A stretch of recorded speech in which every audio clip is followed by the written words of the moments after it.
iaitu dia sekadar sebut ha ha ha. So itu kecil.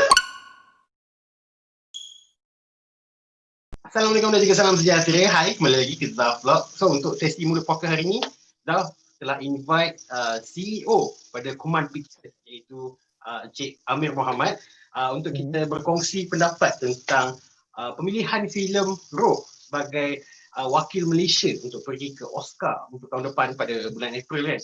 So sebelum kita pergi kepada isu yang utama itu, Zaf nak tanya Encik Amir tentang 3 filem kegemaran Encik Amir daripada filem tempatan dahulu.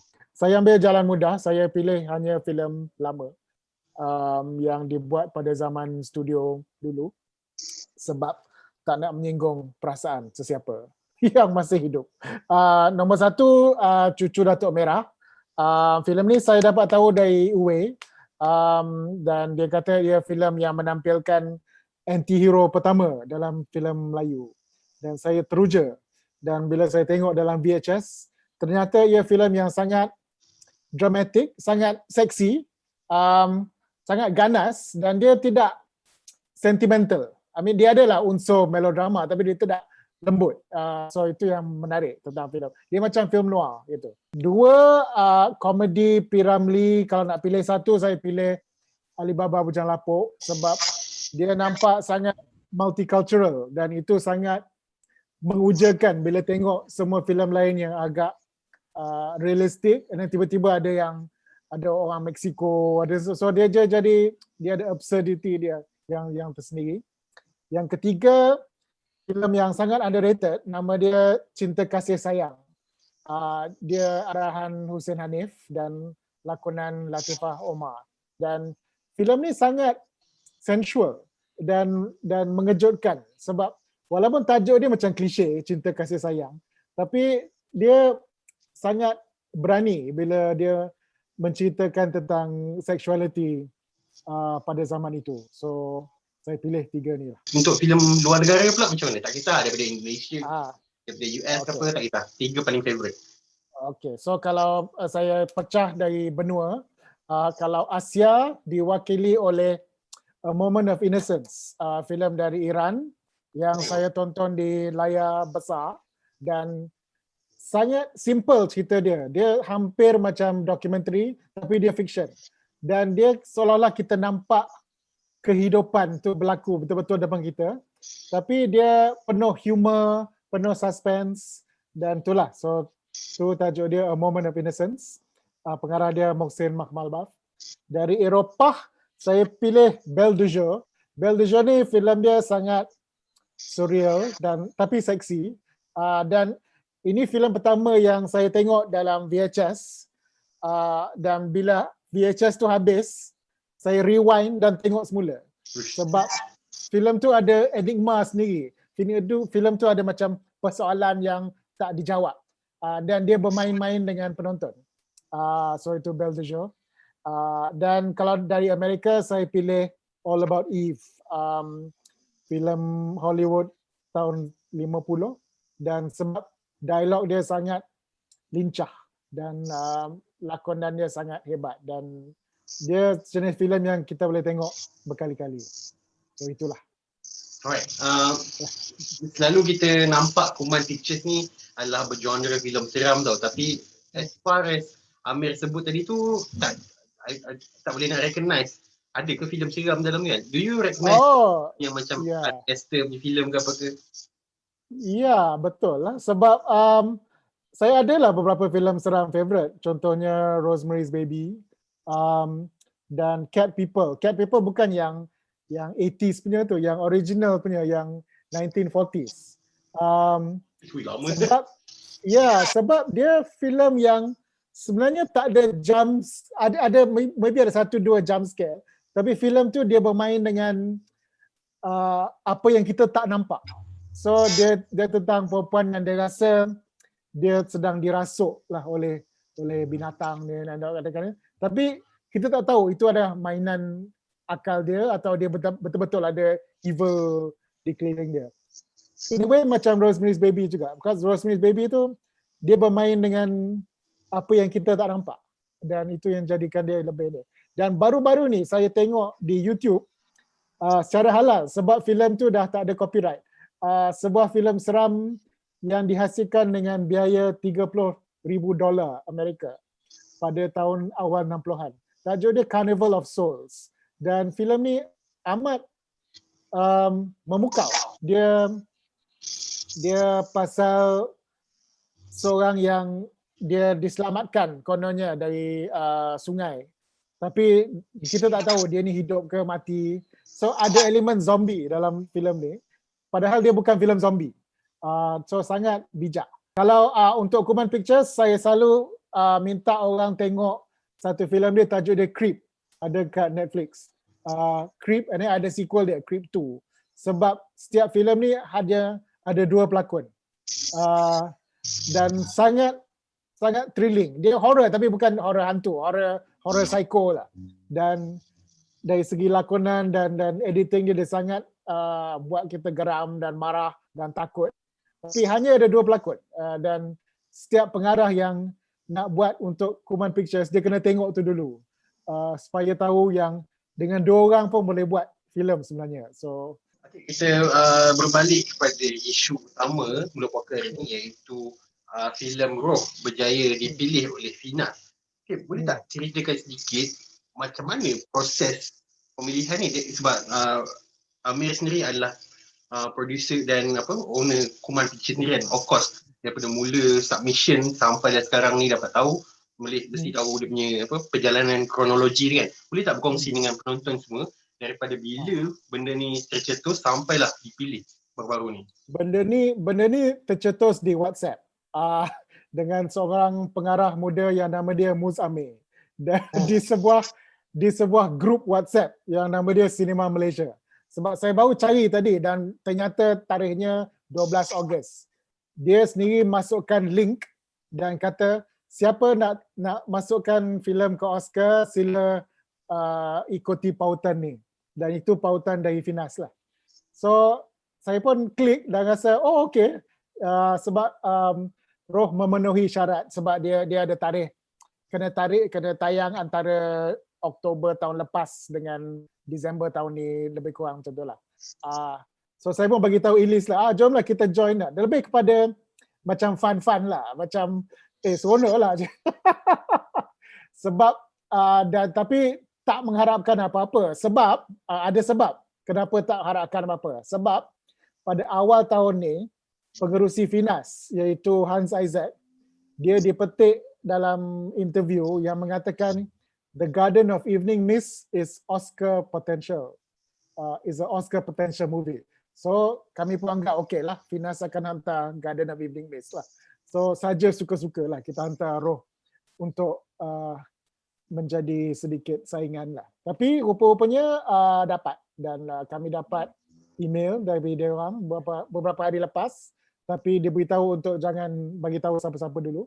Dan sejujurnya proses pendaftaran tu baru bermula minggu ni. Baru menghubungi orang di LA, dia baru bagi link dan bagi tahu deliverables lah, apa yang kita perlu bagi. So ada list lah, kena bagi berapa puluh DVD sebab juri ahli akademi tengok melalui DVD dan kena bagi poster, semua tu lah. So semua tu kita sedang selesaikan sekarang. Right, macam tadi Amir cakap tentang kriteria, memenuhi kriteria yang diorang mahukan. Boleh tak kongsikan kepada penonton apakah kriteria secara umum ni? Secara umumnya filem yang dihasilkan oleh sebuah negara yang ditayang di pawagam negara itu sekurang-kurangnya 7 hari berturut-turut dalam tarikh tersebut. Selain tu dan filem cerita lah. Bermaksudnya termasuk dokumentari cerita pun boleh. Artinya lebih 70 minit macam tu lah. Selain tu tak ada kriteria lain. Dia tak kata bahasa dia kena macam ni, genre dia kena macam ni, lain semua tak. Dia terpulang pada setiap negara untuk buat pemilihan sendiri. Oh, bermaksud sekarang baru dia dah bergerak untuk submission yang lagi banyak lah. Macam tadi ada submission DVD, poster bagai semua tu. Honestly, semua di cover oleh Kuman Pictures atau Finas? Setakat ni di cover oleh Kuman lah sebab dia sekadar post DVD saja kita boleh handle lah.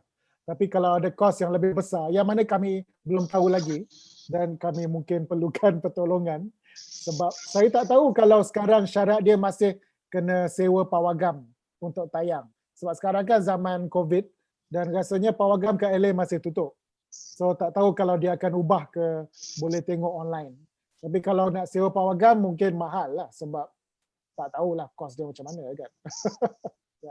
Okay, apakah reaksi para pelakon, especially Amir lah, apakah reaksi dia orang terhadap pemilihan filem ni sebagai wakil Malaysia? Reaksi Amir yang saya baru tahu dengan WhatsApp ialah reaksi yang dapat dijangka, iaitu dia sekadar sebut ha ha ha. So itu betul. So dia jenis yang tak akan over excited ke apalah. Dia rasa macam oh okey, okey. Sebab dia pun tahu yalah peluang nak masuk pencalonan top 5 tu sangatlah tipis. Kita semua realistik. Tapi dia macam sesuatu yang fun lah. Dia memberi exposure yang lebih. Ya, kami pandang sebagai itulah. Para pelakon lain, Namron semua tu? Ya, dia orang semua suka. Farah Ahmad dah post kat Instagram dia kata biar macam berbaloi lah dia bercomot-comot dalam hutan. Ini adalah kali kedua Namron, Juno dan juga Harith Aziz kan dapat betul, dicalonkan untuk pergi ke Oscar pun kan? Ya. Sebab dulu filem Reza kalau tak silap. Ya.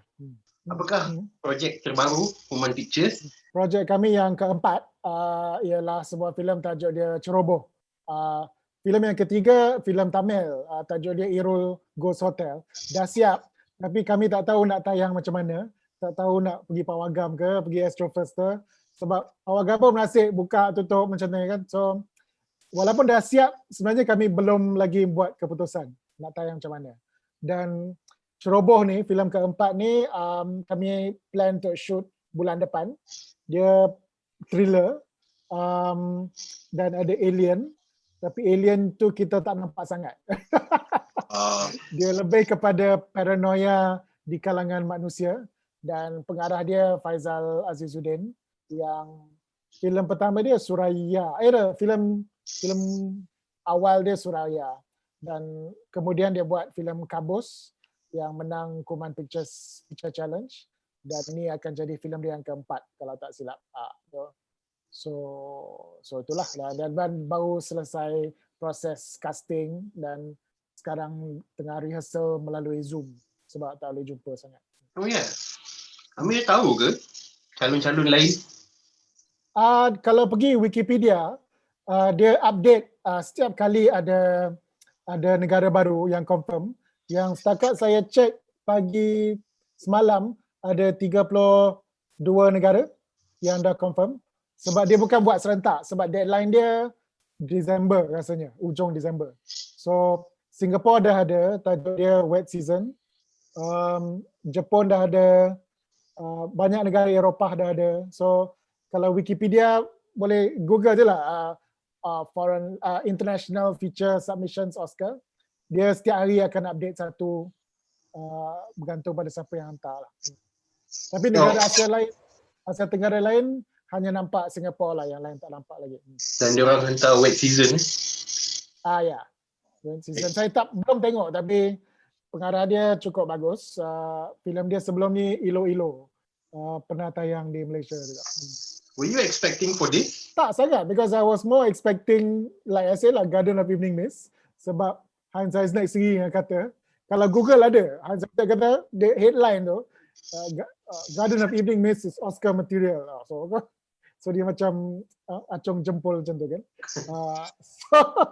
So kita pun anggap lebih kepada, kan orang kata klise lah, orang kata lebih pada nak memeriahkan industri lah, kita bagi je. Tapi entah kenapa dia tak pilih. Mungkin sebab yang tu pengarah dia bukan orang Malaysia. So mungkin dari segi nasionalis tu kami menang lah kot. Yeah, I've heard of it. The Garden of Evening Mist tu bukan 100% Malaysia punya filem kan? Tak, tapi kebanyakan financing dia Malaysian, kebanyakan. So dia dari segi dia qualify lah sebenarnya sebagai filem Malaysia. Tapi pengarah dia foreign, penulis lakon layar foreign, rasanya DOP pun foreign dan music pun foreign. So agak tak aci lah kalau filem tu dipilih sebab tenaga Malaysia jadi macam minority macam tu. Padahal roh semua orang Malaysia kecuali yang buat color grading dia Indonesian. Ya lain semua Malaysian. Tadi saya Google negara jiran berapa kali pernah hantar ke Oscar. Negara jiran lah yang berjiran dengan Malaysia. So nombor 1 adalah Philippines yang pernah hantar 32 kali. Dan kali pertama dihantar 1953. So bayangkan betapa rajinnya Philippines hantar. Nombor 2, Thailand dah hantar 26 kali sejak 84. Dan ketiga, Indonesia 21 kali. Keempat, yang mengejutkan, Singapura. Singapura pun pernah hantar 12 kali ke Oscar. Dan Singapura berapa kerat je filem yang dihasilkan setiap tahun kan. Yeah. Dan sebab tu poin saya pasal roh ni bukan pasal roh ni special sangat yang semua orang patut raikan. Tapi poin saya ialah mulai sekarang Malaysia patut submit setiap tahun. Tak kisahlah ada orang yang akan petikaikan pilihan atau apa, tapi ya dia penting untuk kita konsisten setiap tahun kita hantar. Dan semua negara Asia Tenggara ni, Thailand, Singapura, Philippines, Indonesia, semua tak pernah nominated pun. Semua tak pernah masuk top 5. Walaupun ada di antara filem tu yang pernah menangkapkan kan, macam filem dari Thailand, Uncle Bunmi, menang hadiah utama di Cannes. Tapi di Oscar tak masuk top 5 pun.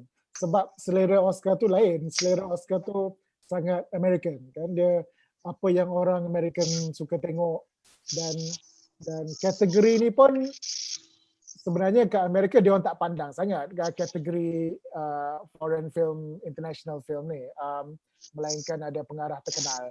Tapi kalau pengarah tu tak terkenal, it's like, oh okay, one film from Greece, one film from Korea, one film from Taiwan. So dia macam perencah aja lah kepada ni. Tapi kepada negara yang join, dia a big deal lah. Sebab Oscar tu adalah event yang besar, yang bergengsi, orang kata, ajang yang bergengsi. So nak jadi sebahagian dari, walaupun sebahagian kecil lah. Tapi ada banyak festival lain yang lebih adil lah dari segi setiap negara ada peluang yang tak sama. Sebab Oscar ni very American lah. Dia punya selera dia very American lah. Sebab tadi ada sebut pasal sebab pagi tadi dah ada buat video tentang filem-filem yang pernah pergi ke Oscar. Bukan maksudnya pernah disubmit lah ke Oscar kan. Dan dah hanya dapat jumpa 5 je from 2004. So bila roh nombor 6. Roh nombor 6. So tadi bila Amir cakap yang Singapura pun dah 12, so macam 12 kali ya. Lagi banyak dan lagi lama kan. So itulah sebab bila dari segi masa yang dihantar tu since 2004, tapi yang dihantar hanya dah baru 5 je kan. So sebab yang pertama tu pun sebab producer Puteri Gunung Ledang yang push, sebab dia nak Oscar lah. I mean bukan dia nak Oscar, tapi dia nak pendedahan yang lebih.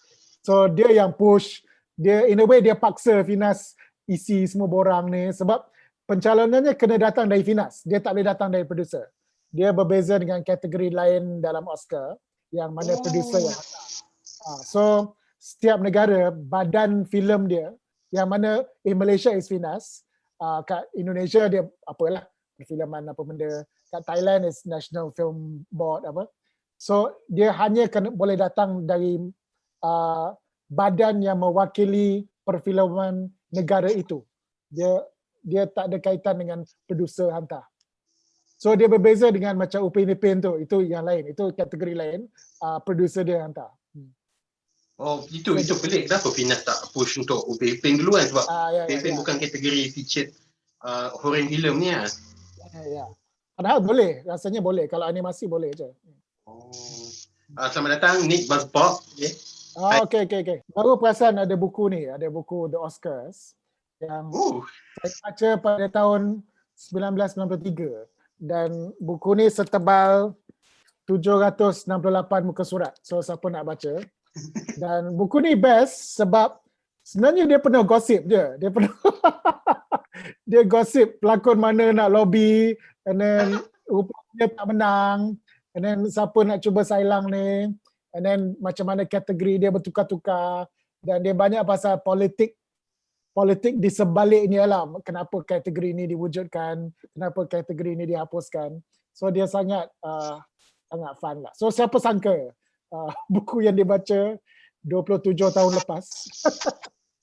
Buku tu pun berumur saya. Itulah, sorry aku join midway pasal terlepas message tadi. Tapi maybe tak tahu soalan ini dah jawab ke tak. Soalan saya adalah betulkah bahawa pada asalnya Oscars ni merupakan ataupun dicipta sebagai satu propaganda piece untuk menunjukkan bahawa Hollywood ni gah? Rasanya semua benda yang Hollywood buat adalah untuk promosikan diri dia sendiri.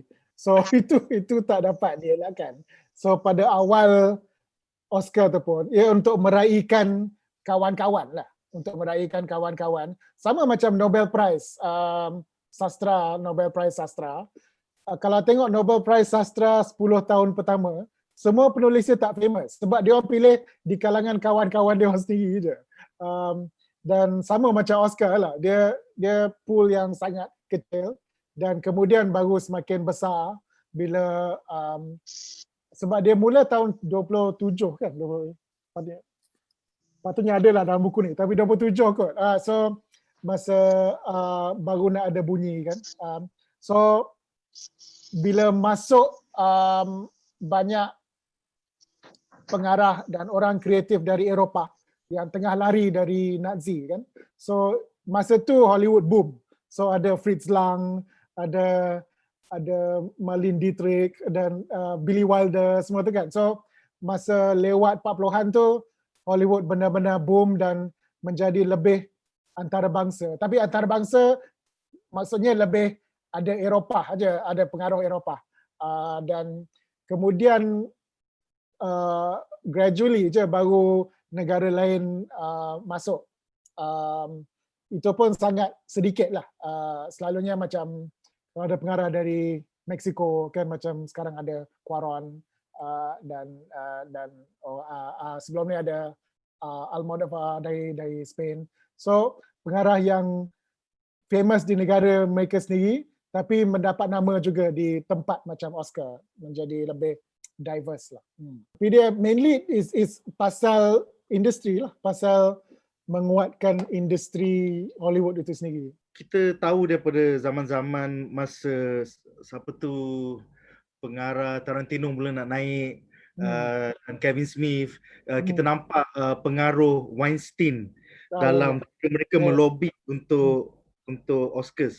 Jadi paling jelas Shakespeare in Love yang marketing campaign tu menjaya kalahkan Saving Private Ryan.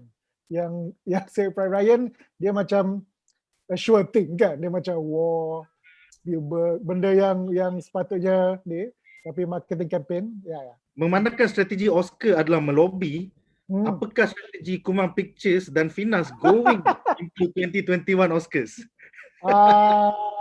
Solat tahajud. Itu je yang mampu kami buat. Sebab memang kalau nak betul-betul lobby, kena buat cara, walaupun contoh ni dah digunakan banyak kali, Parasite. Sebab Parasite itu bukan filem dia yang pertama. Betul tak? Bong Joon-ho dah buat banyak filem. Dan agak mustahil lah kalau orang tu dengan filem dia yang pertama dari negara yang sebelum ni tak dikenali sangat, macam Malaysia. Kalau betul-betul nak ni, secara realistik tu dia macam mengharapkan Bernie Sanders jadi presiden minggu ni lah. So dia kena long term lah, dia kena long term. Dan salah satu cara long term is setiap tahun hantarlah satu filem kenapa susah sangat? Just isi borang aja dan post DVD dan mesti kena ada orang yang uruskan lah. Dia tak akan dibuat dengan sendiri. Tapi kalau setiap tahun tu ada, artinya kita serius. Kita ada presence di sana. Dia macam Miss Universe lah kan. Setiap tahun boleh je kita hantar Miss Universe. So takkanlah mana ada satu tahun yang Malaysia kata tahun ni tak ada lah perempuan lawak kat Malaysia, sorry lah. Kita tak boleh hantar. Tak boleh macam tu. So kalau pilihlah yang paling okey. Walaupun ada macam-macam kecacatan. Saya cakap pasal filem lah, bukan pasal perempuan. Sebab tu seksis kan. So walaupun ada banyak cacat celah, tapi yang paling okey, yang paling senonoh, okey lah kita kata. Walaupun tak seberapa, inilah hasil kita. Dan kita nak berkongsi macam tu lah. Saya tak sure Zaf dah tanya ke tak ni, tapi apakah proses step by step untuk ke Oscars tu? Macam sekarang baru filin borang kan? Step pertama tu dibuat oleh Finas sebab mereka kena appoint dan mereka bagi tahu urus setia Oscar tu kami dah lantik filem ini dan CC kepada kami dalam email CC. So kami pun jawab yang yes we agree and this is the form we have to fill. Kita upload kat server dia lah, kita upload file tu kat server dia untuk dia simpan rekod dan kita kena post macam-macam lah DVD, poster dan sebagainya. So itu langkah pertama lah. Kalau kita kira Roh ni adalah Kuman Pictures Phase 1 dan Phase 2 dah diumumkan. Sekarang dengan development terbaru ni, apakah Kuman Pictures Phase 3 kepada penonton-penonton yang nak tegar di luar sana? Tak tahulah, mungkin buat video game. Aku tak tahu. Sebab dunia hiburan ni semakin berubah. Kita tak boleh guna apa formula yang work 5 tahun lepas. Sebab contoh yang paling menonjol sekarang is Pawagam lah. Sekarang Pawagam pun tak buka. So takkanlah kita nak sentiasa setiap bulan shoot filem baru dengan mengharapkan Pawagam akan buka. So kita kena lihat alternatif lain macam streaming dan sebagainya. Dan kami agak terbuka lah untuk buat. Tapi asasnya adalah skrip. Sebab kami tahun depan nak buat pertandingan skrip satu lagi. Sebab ceroboh yang kami akan shoot Disember ni adalah pemenang skrip, pertandingan skrip yang kami buat tahun lepas. So dan penulis yang dia skrip dia yang pertama. Jadi asasnya harus skrip lah. Dan bila kita buat pertandingan tu tahun depan, insya-Allah mungkin antara pemenang tu kita akan nampak apa yang kita nak buat lah untuk phase 3 lah. Supaya mungkin ada phase 3 lah. Mungkin tu tak ada kan. Adakah kemungkinan Kuman Pictures Phase 3 akan ke arah streaming dengan streaming wars finally coming to Malaysia dengan Disney Plus lah, Netflix lah, Amazon Prime? Your thoughts about streaming wars? Ya, memang inevitable yang memang kami akan buat filem hanya untuk streaming. Dia bergantung kepada jenis filem tu. Dan memang sekarang sedang berbincang dengan satu syarikat streaming. Adakah dia willing untuk jadi macam sponsor lah. Dia sponsor separuh cost dan apa yang dia dapat full streaming rights. Kami simpan semua rights lain lah. So tengah tengok. Tapi agak low budget lah juga. Dan topik yang untuk ni mungkin topik yang tak boleh masuk Pawagam. Sebab mungkin akan dipotong banyak. Bila orang lain pernah cuba topik sebegini, filem tu dipotong dengan sangat teruk. Jadi kami nak buat filem yang tak perlu fikir pasal penapisan. Dan Amir sendiri pernah menghasilkan filem. Adakah adakah Amir akan hasilkan filem untuk melalui Kuman Pictures juga sometime in the future? Tak, sebab saya sendiri rasa kalau saya buat filem dia tak akan laku. So kalau saya buat pun hanya sebagai kalau tiba-tiba Kuman ada filem yang big blockbuster. So ni dia macam reward lah macam tu. Sebab contohnya macam ingat tak filem Kala Malam Bulan Mengambang? Filem tu diberi kepada Mamat Khalid sebab filem dia sebelum tu hit. Rasanya filem mana? Hantu Kalimah ke? Bukan kan? Hantu Kalimah yang pertama kan? Sebab filem tu hit, dia diberi kebebasan. Dia nak buat filem black and white, buatlah filem black and white. Macam tu lah. So lebih pada So tu kira macam Nolan lah. Satu filem untuk studio, Oh, Dark Knight, satu filem untuk diri sendiri, Inception, macam tu lah. nama yang sungguh besar. Tak tahulah macam mana. Tapi saya berminat buat benda yang sangat murah. Kalau saya direct, dia akan jadi filem yang paling murah lah kot. Buat secara semi-documentary lah. Dan apa pendapat Amir tentang sekarang kita tengok Jason Blum mula masuk ke dalam streaming dengan teknologi Blumhouse yang terbaru di Amazon Prime. Ya, dia memang sangat pandai dalam bisnes ni dan kami sangat kagum dengan dia. Dan sebelum ni Roger Corman yang buat banyak filem pada tahun 60-an. Ni buku Roger Corman yang menjadi rujukan kami bila start Kuman Pictures. So tajuk dia How I Made 100 Movies in Hollywood and Never Lost a Dime. So buku ni sangat kelakar, dia cerita pasal semua pergaduhan dia dengan orang lain untuk buat filem dia, dengan producing partners, dengan pelakon. Tapi semua at the end of it, dia rasa macam walaupun dia dah banyak mengalami kekecewaan, dia rasa macam okeylah, inilah hidup yang dia nak. Dan umur dia dah 80-an. So saya rasa okeylah, it's a life well lived kan. Walaupun ramai orang kutuk filem dia, tapi itu apa yang dia nak buat. Dan falsafah Roger Corman dan Jason Blum adalah jangan buat filem mahal. Dan Roger Corman pernah kata, I think an interviewer asked him lah, if you were given $50 million to make a movie, what would you do? And he said, if I were given that money, I would solve urban poverty. You know, so I rasa itu yang lebih berbaloi sebab berasa macam membazir kalau nak belanja begitu banyak. Dan semakin tinggi bajet sebuah filem, semakin tinggi risiko. So kami kena fikir tentang penonton boleh terima ke tak, benda-benda macam tu.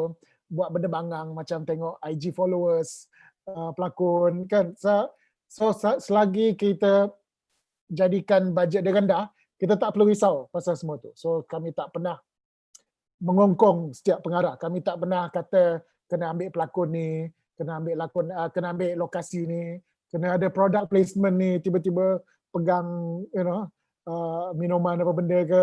So tak pernah lah. So tapi the minus side is kena buat dengan murah lah. So tak boleh lah ada gadget besar-besar, tak boleh ada ni. Tapi ada creative freedom. Selain daripada genre horror yang memang it works with low budget, adakah Kuman Pictures looking into other genres juga dengan low budget? Lebih pada thriller lah, sebab thriller yang memang tak perlu hantu langsung, tapi yang bermain dengan paranoia. So bolehlah cakap satu spoiler lah salah satu filem dalam phase 2, tajuk dia Kerek. Dia pasal sekumpulan remaja di sekolah, dia tanpa sengaja bully itu agak sengaja, tapi tanpa sengaja bunuh junior dia orang. So dia orang ni gelabah, tak tahu apa nak buat, dan dia orang rasa macam mana nak sorok mayat ni.